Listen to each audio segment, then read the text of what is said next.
Ça, les Baga porter leur affaire de famille interne à la maison, aller déposer ça dans l'entreprise. Voilà Monsieur Baga qui va battre campagne contre son propre fils Bill.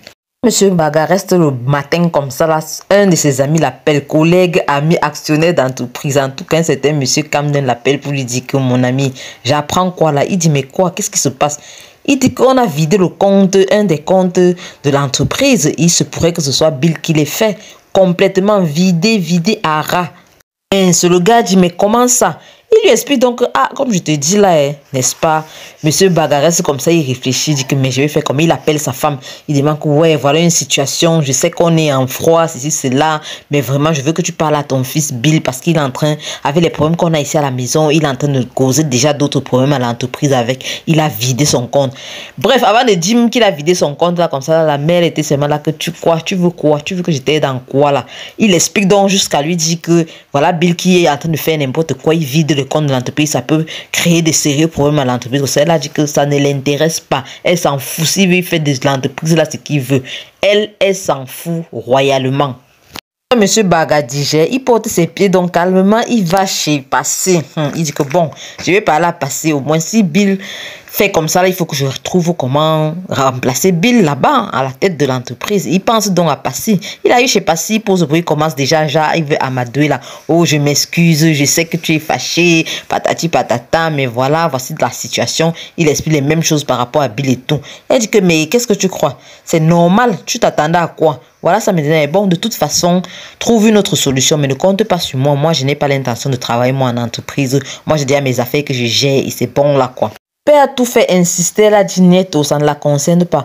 Entre-temps, à l'entreprise, n'est-ce pas, monsieur Canet appelle Bill, il parle avec Bill, pose le problème que, mais je constate que tu as vidé le compte. Il dit non, il n'y a pas de problème, oui, je l'ai fait, mais c'est pour un problème particulier et d'ici quelques temps, je vais remettre l'argent en place.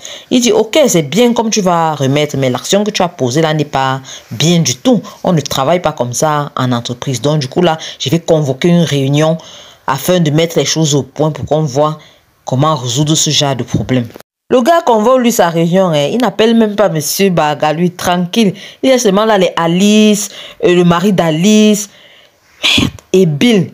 Et de là, comme ça, là, il décide que ce sera lui le patron en intérim, c'est-à-dire qu'il va remplacer le temps qu'on trouve une personne pour mettre en place à la place de Bill. Mais Bill a dit que mais non, c'est pas comme ça que ça se passe. Il y a 3 associés ici et tu es l'un d'eux. Donc il fallait encore au moins l'avis d'un autre associé pour valider ce que tu es en train de dire là. Et directement, monsieur Baga a dit que désolé mon fils, mais je lui donne mon vote parce que la situation est telle qu'elle est. Tu es en train de déraper et franchement, je préfère que pour le moment, ce soit monsieur Camden qui soit au règne de l'entreprise.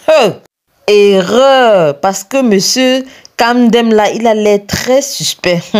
Monsieur Mbaga, j'espère que tu n'as pas remis seulement ton entreprise entre les mains du loup. C'est comme si ce gars-ci là, il est en train de vous chercher les problèmes quelque part. Déjà que quand il parlait avec Bill, il a fait comprendre à Bill que parce que tu as les problèmes avec ton père par rapport à Anna et tout et tout. Et Bill a dit que mais comment tu sais ça? Ça a fait la cloche dans la tête des gens. J'espère seulement si jamais M. Kanda a les mauvaises intentions qu'il ne va pas atteindre ses objectifs. Mais ça sent le roussi là. Peut-être M. Baga est en train de léguer son entreprise comme ça quelque part. Qu'après pour récupérer ça, c'est seulement les problèmes. Entre-temps, Austin et Kim sont eux tranquilles chez eux là. Les gens débarquent dans leur maison là, seulement un jar. La porte est toujours ouverte. C'est d'abord Ekindi qui est venu se plaindre là-bas que si Kim est revenue dans la maison, alors elle doit prendre le fils de sa soeur pour rentrer parce qu'elle ne voudrait pas que ce soit Kim qui éduque l'enfant de sa soeur, leur enfant comme elle a l'habitude de dire. Comme Austin ne l'a pas giflé là-bas, non. Il ne sait pas s'il va encore faire un jeu. Il a dit que, hey, toi qui? Pardon, sors de ma maison. Tu n'as rien à dire ici, là. En tout cas, on a l'impression que Ekin ici, elle est amoureuse de Austin, mais elle ne veut pas avouer. Pardon, avouons que tu sais. Mais une chose est sûre, c'est que tu ne peux même plus. Parce que là où c'est là, entre Austin et Kim, le ndolo de ça, non, c'est le higher level. Dès qu'il est sorti, elle a dit qu'elle part, la mère va revenir.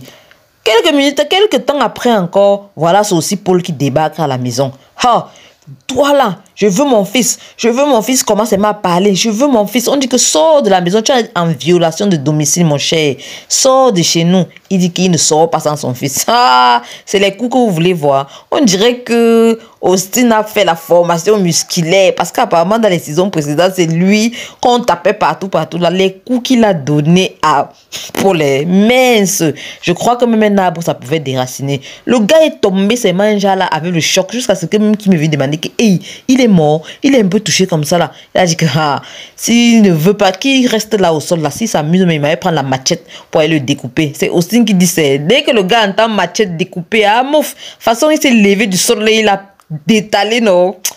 Ils sont encore restés là-bas rire. Non, franchement, la situation était ridicule, je vous assure. Qui mais aussi on rit là-bas jusqu'à pour reprendre le travail. C'était tellement difficile. Il a dit que non, attends, on finit d'abord de rire bien la situation avant de continuer nos choses. Après cette scène-là, donc, Ekinji et Paul décident de se retrouver alors pour parler de comment ils vont manigancer les choses. Maman, on dit que quand les gens ont les mêmes cœurs, non, ils se retrouvent vraiment. Parce que de toute façon, les deux, s'ils s'asseyent pour aller faire du mal dans un couple comme ça, là, c'est grave. En tout cas, on dirait que même Ekinji commence à douter un peu de la paternité de Paul sur l'enfant, là.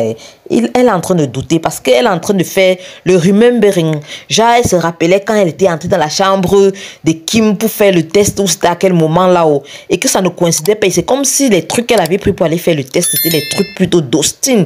Et donc, si ça savait être le cas, c'est que Paul n'est pas le père de l'enfant de Kim. Ah, en tout cas, nous on attend seulement la suite, que les choses se concrétisent comme ça, Paul là quitte derrière eux une bonne fois pour toutes. Mais en même temps, le papier que Kim avait signé l'autre jour à l'avocat là, j'espère qu'il n'y ait pas le piège là-dedans, parce que si c'est le cas, non, ouais, c'est que Paul va alors profiter de ça pour mener la vie dure au couple là. En tout cas, on croise les doigts pour eux. Sophie, c'est grave avec Brenda. Brenda dit qu'elle ne veut pas sentir son beau-père. Pour rien au monde, elle ne veut pas. Là où elle est là, elle veut seulement partir de la maison. Elle veut vivre avec son père et qu'elle ne veut pas avoir deux pères. En tout cas, son frère, par contre, lui n'a aucun problème. Hein. Il regarde seulement la scène. Qu'elle se lamentait comme ça, sa mère a dit que pardon, tu exagères. Tu veux qu'on parle, on te parle seulement comment? Entre-temps, Bill débarque aussi là-bas. Hey, Sophie dit que mais c'est comment? Non, il t'avait dit de ne plus venir comme ça chez moi. Tu dois quand même m'avertir. Il a dit ouais, excuse-moi et tout. Tu savais mes problèmes. Si j'avais vraiment envie de voir mes enfants, du coup, ils sont arrivés. Du coup, il a profité pour aussi remercier Sophie pour le fait qu'elle est soutenue pendant tous ces problèmes-là avec son père, Anna et autres. Et ils ont un peu parlé. Et de là encore, Brenda a dit que papa, moi je vais partir avec toi, je vais habiter avec toi. Non, son père a dit que pour le moment, franchement, ça ne peut pas aller. Surtout que même Sophie a proposé que non, tu peux même prendre les enfants, tu peux faire une semaine avec eux. Il a dit que non, avec la distance entre l'école et la maison, ce sera trop. Et donc, vraiment, c'est une chose à revoir. Ah, Brenda n'était pas fâchée. Le soir, alors, quand Roger débarque chez eux, elle entre, elle passe là, elle salue sa mère, elle salue tout le monde, elle ne salue pas Roger. Roger dit que viens ici, tu vas me saluer. Elle dit qu'elle ne le salue pas. Le gars l'a bastonné là-bas, elle l'a tapé. Hey, Sophie est venue seulement dire que hey, mon enfant, pardon, ce n'est pas comme ça que tu vas résoudre le genre de problème si ce n'est pas en la tapant que tu vas avoir son respect. C'est qu'on voit une fois de plus la brutalité dans le comportement de Roger. Mais bon, est-ce que Brenda fait aussi bien? Nous, à la façon on a vu comment Sophie a parlé avec Bill là. Ah, on espère seulement qu'il y aura réconciliation. Ce qui est sûr que pour le moment, ça ne sera pas le cas parce que Roger est là et on sait qu'il y a les envoûtements dans la sorcellerie plane. Après ça, ils étaient tranquillement assis au salon. Il y a l'ex-copain de la sœur de Sophie qui débarque là. Il vient là, genre, il s'excuse parce qu'apparemment c'était un gars délinquant, un genre là. Il s'excuse pour tout ce qu'il a eu à faire à sa soeur et qu'il a beaucoup changé et qu'actuellement là, il est même sur le point d'aller en Afrique du Sud. Bref, il raconte genre vraiment il y a du changement dans sa vie quoi. Et il profite comme ça pour demander le numéro de téléphone de la soeur de Sophie. Ah, Sophie dit que maman, moi mais je ne sais pas moi là où elle est, aucune idée. Moi même si tu trouves, tu viens aussi me dire. Hey, oh j'étais seulement là, il regardait Sophie comme ça que mais la fille s'il manque quoi comme ça sur sa soeur alors qu'elle parle avec sa soeur ici presque tous les jours. Massa, quand le gars est parti, ouais, le Congo ça de ça. En tout cas, ce qu'on retient dans le couple, c'est que les deux là aiment le japap. On dit que le japap dans un couple non, c'est le feu seulement. La fille de Passy et puis elle veut faire le mannequinat. Oh, elle est en mode défilé de mode. Ha. Sauf que Passy allait voir puis le matin pour dire que comme tu vois là, voilà ta fille qui est sélectionnée au truc. Et il y a une compétition, quoi. Il faut venir la soutenir. Il a dit que je ne veux pas que ma fille fasse des trucs là. Donc ils sont en mode, ah, les enfants ne doivent pas faire, passer en mode, l'enfant fait ce qui lui plaît. Lui, il est en mode, jamais, c'est pas comme ça que ça fonctionne. Tu vois, vous voyez un peu les gens de parents là, non, que non, s'il a décidé qu'elle va faire, elle sera avocate, elle doit seulement faire les cours de droit, les trucs un peu du genre, quoi. Ha. En tout cas, il lui a dit que moi, je ne soutiendrai pas ça. Et si même... je ferais même tout plutôt pour boycotter. À la lui, c'est comme il a même trop bu là, il était avec ces petites prostituées là. On espère seulement qu'il ne va pas débarquer là-bas et gâter la fête de l'enfant là, je vous assure. Quant à Miranda qui est actuellement chez Passy, donc la formation continue. Aujourd'hui, c'était comment porter les talons, comment marcher avec les talons. Parce que Passy lui a dit que, ah, tu sais, monsieur le recteur Pivolet, c'est un grand homme, c'est un homme de grand milieu, donc tu seras amené à être invité à des réceptions. Et donc, pour cela, il va falloir que tu saches porter les talons, que tu saches marcher avec les talons. Parce que c'est un truc qui habille et ça donne de la lutte, ça donne une certaine responsabilité. Et donc, c'est comme ça là que l'anga a commencé à vouloir marcher avec Sophie, parce que lui montrer comment il faut poser les pas et tout. Elle a dit que, hey, elle essaie un pas, deux pas. De toute façon, elle a chuté là. C'est pas dit que maman, j'espère seulement que son enfant ne va pas finir dans son ventre là avec la chute de talons. En tout cas, elle est sur le pas de l'apprentissage. On attend de voir les résultats. Merci d'être connecté. Merci de vous abonner à ma page. Ciao, ciao.